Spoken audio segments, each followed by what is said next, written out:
¿Cuál es su objeto de estudio? ¿Cuál es su metodología? ¿Cuáles han sido los pilares teóricos que han estado sosteniendo y que han dado lugar a la multiplicidad de perspectivas? Porque sabemos que no hay una sola forma de entender a los objetos de estudio.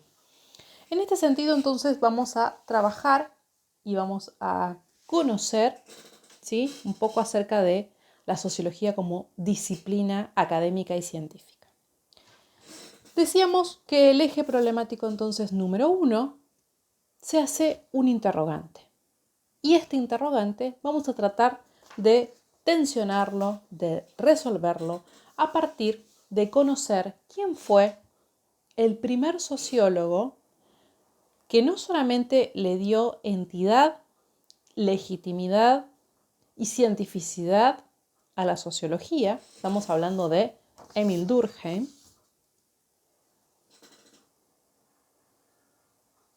sino que también tomó a la educación como objeto de estudio. Este objeto de estudio para Emil Durkheim llevó a hacerse un planteo novedoso para su época. Pensemos que la educación no solamente es un objeto de estudio de la pedagogía, de la didáctica, de la historia, de la filosofía, sino que también debió ser parte de la sociología. Porque Emil Durkheim, en esta obra, que no alcanzó a publicar, pero sí alcanzó a escribir, compila algunas reflexiones. Es un texto en el que hace una crítica respecto a cómo viene siendo pensada la educación desde la filosofía principalmente, y encuentra que existe una vacancia respecto a cuál es el sentido o la función social que tiene la educación. En ese sentido, vamos a trabajar con un capítulo de este libro, Educación y Sociología. Nos vamos a conectar con Emil Durkheim, vamos a conocer su planteo, su posición, su formación, ¿sí? Eso lo vamos a trabajar también en el contexto de surgimiento de la sociología, porque estamos hablando de un contexto social, histórico, político determinado, que llevó a este pensador a darle entidad a la sociología, ¿sí? Recordemos que escribió para eso las reglas del método sociológico. Es un texto que está totalmente imbrincado con esta obra de Educación y Sociología, porque allí Emil Durkheim se toma el trabajo de redactar cuál es la base científica que debe seguir un investigador para hacer sociología, para hacer un estudio sociológico. Y siguiéndose de estas mismas bases, es que va a tomar a la educación como un hecho social, ¿sí?, tal como había presentado en las reglas de método que debían ser tomados los objetos de estudio, ¿sí?, como hechos sociales. Entonces, estamos aquí presentando un poco el programa. Decíamos, en el primer momento, en el eje problemático número 1, vamos a trabajar fundamentalmente con la perspectiva de Emil Durkheim, que nos va a ofrecer el primer acercamiento al campo de la sociología de la educación. Sabemos, quienes conocen, quienes ya han leído a Emil Durkheim, sabrán que tiene una formación positivista. Entonces, dentro del campo de la sociología, pero también dentro del campo de la sociología de la educación, existe una perspectiva que es histórica, por momentos ha sido dominante, de rasgo positivista. Vamos a hablar aquí de estructural funcionalismo. Este es el nombre que adopta la sociología positivista, la sociología de la educación con estos rasgos, que tiene base en Emil Durkheim. Pero no es la única perspectiva que pervive en el campo, que convive junto a otras, ¿sí? Contradictoriamente, dirían algunos autores, hay en este campo tensiones, paradojas, contradicciones entre las teorías que allí habitan. Vamos a encontrar teorías de vertiente positivista, como estábamos nombrando al principio, ¿sí?, el estructural funcionalismo, pero también vamos a encontrar vertientes de la sociología de la educación con base en el pensamiento de Marx. Eso les da el carácter de críticas. Quienes conocen el pensamiento de Karl Marx sabrán que su posicionamiento epistémico, su posicionamiento filosófico, pero también su posicionamiento sociológico, nos da cuenta de cuáles son las condiciones que la estructura y la superestructura tienen y habilitan, ¿sí?, para que se produzca la construcción subjetiva o los vínculos o las relaciones.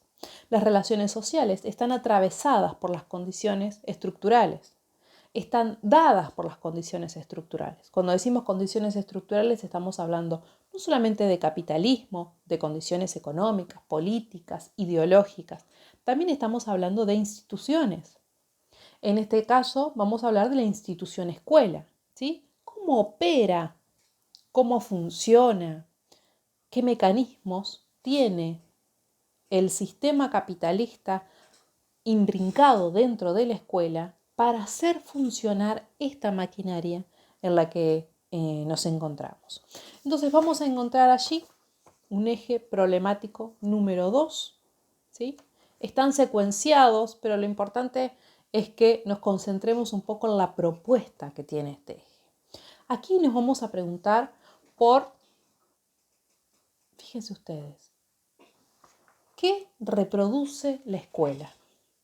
Este es un interrogante que nos damos a partir de las teorías críticas de base marxista, en las que se evidencia o se da cuenta de que existe no solamente un proceso de producción económico como el sistema capitalista, también existe un sistema que es simultáneo a este sistema de producción y que es el sistema en el que se vuelven a producir mediante él relaciones sociales y relaciones dentro de la cultura, dentro del mundo de la cultura. Entonces hablamos de un doble proceso que se da de forma simultánea. Producción de un sistema capitalista, producción de mercancía, ¿sí?, que conlleva a la producción y reproducción de relaciones sociales. Y este objeto de estudio está en principio en manos de este sociólogo francés, Pierre Bourdieu. Pierre Bourdieu se encargó de hacer un estudio sociológico de la educación en un contexto determinado, en el que pudo develar de qué manera la escuela produce y reproduce subjetividades, que a su vez tienen que ver con condiciones o situaciones de clase, con situaciones culturales, pero también de género. En el eje problemático número 3 nos vamos a encontrar con una nueva problemática. Ante las condiciones y situaciones que veníamos planteando en el eje número 2, en los cuales la escuela opera en la producción y reproducción de desigualdades, por ejemplo, ¿sí? Cuando hablamos de relaciones sociales, decimos las relaciones sociales están dentro del sistema capitalista producidas por una injusticia, por una desigualdad. Entonces, las relaciones sociales que produce la escuela, los contenidos que produce la escuela, que impone, que imparte, para las perspectivas que se encuadran dentro del pensamiento de Pierre Bourdieu y su obra, ya vamos a conocer un poco más sobre su biografía y sobre su bibliografía, consideran que la escuela está en una perpetua reproducción de las desigualdades preexistentes a la escuela, ¿sí? Estas subjetividades que ingresan en el mundo escolar se encuentran con contenidos que han sido seleccionados arbitrariamente, que han sido delineados de acuerdo a intereses específicos de la clase dominante. Y estos contenidos se imparten, ¿sí?, de manera universal, disimulando relaciones de fuerza. Entonces, pareciera que el sujeto ingresa a la escuela, ¿sí?, y hasta aquí encontramos como que hay muy pocas chances para los sujetos de poder transformar esas condiciones. Para poder trabajar sobre la idea de transformación, la idea de superación de estas condiciones de reproducción, nos vamos a ir al eje número 3 y ahí vamos a identificar que tenemos una potencialidad como sujetos, ¿sí? Los sujetos de la educación son capaces de lucha y transformación. Esta es una afirmación que vamos a comprender a lo largo de la lectura de la bibliografía y de las problemáticas del eje número 3. ¿A quién vamos a leer? Vamos a leer a dos autores. Principalmente vamos a leer una bibliografía un poco más extensa, pero digo, ¿sobre quién nos vamos a focalizar?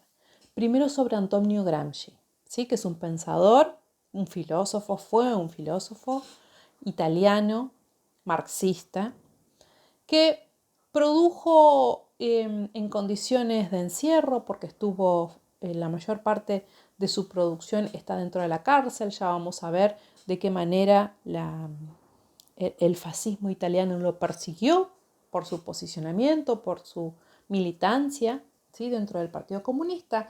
Pero decimos, Antonio Gramsci produjo una obra muy interesante dentro del campo de la filosofía que nos permite pensar esto de la capacidad de transformación, de intervención, ¿sí? La capacidad de pensar que tenemos los humanos, las personas. También vamos a trabajar con una socióloga húngara, se llama Agne Heller. Ella ha producido una obra muy importante en la que detecta características de la vida cotidiana que permiten dar cuenta de una imbrincación entre el sujeto y la estructura, digamos, entre el agente y la estructura, entre el sujeto y la sociedad, por ejemplo, entre el sujeto y la escuela, que nos van a permitir pensar de una manera diferente a cómo estábamos planteando esta relación en Durkheim, en Pierre Bourdieu. La categoría de vida cotidiana la vamos a encontrar en Agne Heller, pertenece a esta perspectiva crítica también, pero avanza en poder dar cuenta del sujeto, porque hasta el momento ustedes van a percibir que hacemos mucho hincapié en el peso que tiene la estructura sobre la subjetividad. Cuando digo estructura me estoy refiriendo no solamente a un sistema económico, político, ideológico, sino también me estoy refiriendo al peso de las instituciones y de las relaciones que nosotros establecemos con esas instituciones. Una vez que nosotros hablamos de sociedad, hablamos de relaciones sociales, hablamos de cultura, hablamos de lenguaje, hablamos de tradiciones, de valores, de normas, de conductas. Cuando este sistema se hace estable en el tiempo, hablamos también de sociedades, pero hablamos también de estructura social, ¿sí? Entonces, vamos a insistir hasta el eje 2 en el peso y en las características que tiene esta estructura social en el moldeamiento y construcción de nuestras subjetividades como seres sociales.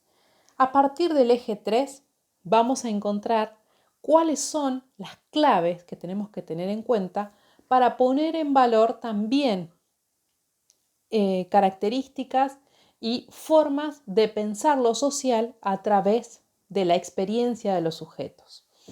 Entonces, Agne Heller en ese sentido y con su categoría de vida cotidiana nos va a permitir pensar en estos términos. Hay algo que no les dije y lo dejé para el final porque creo que merece un punto y aparte. Nosotros les vengo presentando un poco el programa y los ejes problemáticos que vamos a trabajar con los autores principales. Hablamos de Émile Durkheim, hablamos de Pierre Bourdieu, vamos a hablar de Antonio Gramsci, también vamos a incorporar la perspectiva de la vida cotidiana con Agne Heller, pero necesitamos dejar en claro que el campo de la sociología de la educación se ocupa de muchas problemáticas.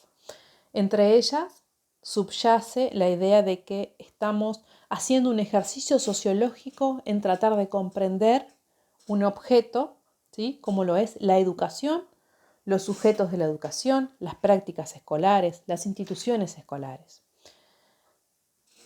Dicho en estos términos, el objeto aparece, ¿sí? Construido, pero a ese objeto le faltan particularidades que se las da un poco la sociología crítica, ¿no? porque de nada sirve que pensemos a los sujetos de la educación, a las instituciones, si no los ponemos en un aquí y en una ahora. Y darle la trascendencia a la coyuntura, es decir, a los procesos históricos, sociales, culturales que estamos viviendo como sociedad, nos permite construir nuevos interrogantes. Entonces, la sociología de la educación está en este ejercicio de manera constante, tratando de develar cuáles son las problemáticas de la sociología, cuáles son las problemáticas que atraviesan y que interpelan a las instituciones educativas. Nosotros en este momento nos encontramos en un momento histórico muy particular, no solamente por el coronavirus y la pandemia y el aislamiento social, ¿sí? Sino también en un momento histórico en el que estamos empezando a darle un carácter mucho más trascendental. No quiere decir que no lo haya tenido, digo, estamos poniendo todo el tiempo sobre la mesa una discusión, por ejemplo, respecto de la desigualdad que se produce, no solamente en términos sociales, sino también en términos políticos, respecto del lugar de la mujer en la educación, respecto del lugar de la mujer en la sociedad. Entonces, antes del aislamiento social, asistimos a numerosas marchas, hemos estado asistiendo a reclamos, pidiendo no solamente, por ejemplo, justicia por esta mujer entrerriana que ha sido asesinada, sino también estamos pidiendo que en las escuelas se implemente, por ejemplo, la educación sexual integral. Porque no solamente porque es una ley, sino también porque los contenidos que se trabajan a partir de la ESI interpelan la construcción en la que la escuela viene insistiendo respecto del moldeamiento del género y de la sexualidad. Entonces es un tema muy atrapante. Y nosotros consideramos que este año le podemos dar, de hecho le vamos a dar en el eje número 4, una trascendencia, ¿sí? Se llama el eje número 4, toda educación es sexual. Y vamos a tratar de poner sobre la mesa cuáles son los aportes de la sociología de la educación para que como futuros educadores, ¿sí? O como educadores en ejercicio, podamos empezar a pensar a la educación sexual integral. Eso no quiere decir que nosotros vamos a trabajar exclusivamente la ESI. Lo que vamos a hacer en esta perspectiva es pensar de la mano de intelectuales históricas en el campo de la educación sexual, como es Graciela Morgade, ¿sí? Es una investigadora, docente, escritora, pensadora de la Universidad de Buenos Aires, de la Facultad de Filosofías y Letras. Sostiene vínculos constantes e investigaciones en escuelas secundarias en la que está indagando constantemente cuál es el lugar que se le da a la educación sexual en las escuelas, cuáles son las problemáticas, cuáles son las inquietudes de los jóvenes respecto de esta modalidad, respecto de este contenido en particular como es la ESI. Y también vamos a hacer referencia a históricas filósofas que vienen pensando la problemática de género, que vienen pensando también el lugar de la sexualidad en nuestra sociedad, cómo la sexualidad y cómo el género tiene que ver justamente con todo lo que veníamos hablando, va a ser el desafío, por eso le decimos, va a ser un eje transversal para todo el programa. Vamos a tratar de pensar a la par que venimos, que vamos a ir introduciéndonos en el objeto de estudio de la sociología, en el objeto de estudio de la sociología de la educación, ¿sí? Como decíamos al principio, en el eje número 1 vamos a ir a hacer un doble ingreso, un ingreso al campo, ¿sí? En el que vamos a ver el objeto definido, delimitado en la actualidad por Anthony Giddens, pero lo vamos a historizar con Emil Durkheim, y a la par de que vamos a ir pensando e incorporándonos en ese terreno, vamos a estar poniendo en cuestión o vamos a tratar de poner en evidencia de qué manera la escuela, desde sus inicios, tuvo un posicionamiento o construyó un posicionamiento respecto del lugar de la mujer, respecto del lugar de la sexualidad. Y estoy hablando de las maestras, ¿no? Entonces vamos a trabajar con cómo ha sido pensado el lugar de la maestra, cómo ha sido delineado el magisterio bajo una concepción de mujer, bajo una concepción de género. Este desafío vamos a tratar de sostenerlo a lo largo de todos los ejes. No solamente nos vamos a estar involucrando en reconocer que dentro del campo de la sociología y la educación no existe una línea, no existe un único paradigma, sino que conviven y perviven diferentes posturas. Y para poder comprender de qué estamos hablando necesitamos ir a quienes, no solamente ir a sus textos, sino ir a las fuentes, diríamos, ¿no? Es decir, ¿quiénes fueron los primeros que empezaron a distanciarse de esta perspectiva y fundaron una nueva? ¿Sí? Que es el caso, por ejemplo, de las teorías críticas, cuando advierten que el positivismo tiene una forma de pensar la sociedad, una forma de pensar los sujetos, que no hace más que beneficiar a un grupo social. Y en este beneficio de un grupo social se excluye, ¿sí?, a otros. Entonces, advertir esta desigualdad hace que la perspectiva epistémica, la perspectiva política, la perspectiva sociológica sea otra.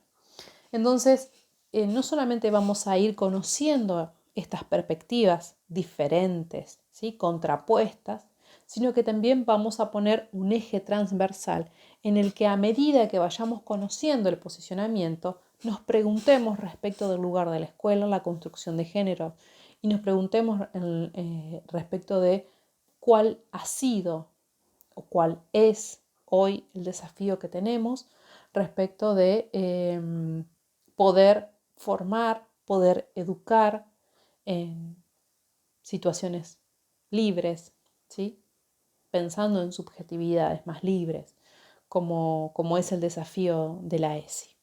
Entonces, un poco esta es la propuesta, ese es el programa. Los invito a que luego de este video se detengan en hacer una lectura del programa, identificando bibliografía. Fíjense en la bibliografía que tenemos disponible y en el próximo video los voy a estar convidando con un poco de este libro, ¿sí? El capítulo ¿Qué es la sociología?, de Anthony Giddens.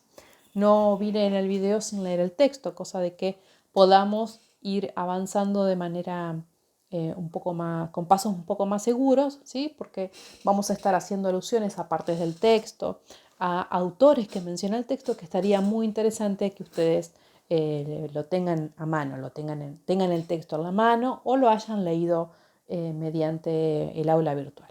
Bueno, los veo en el próximo video.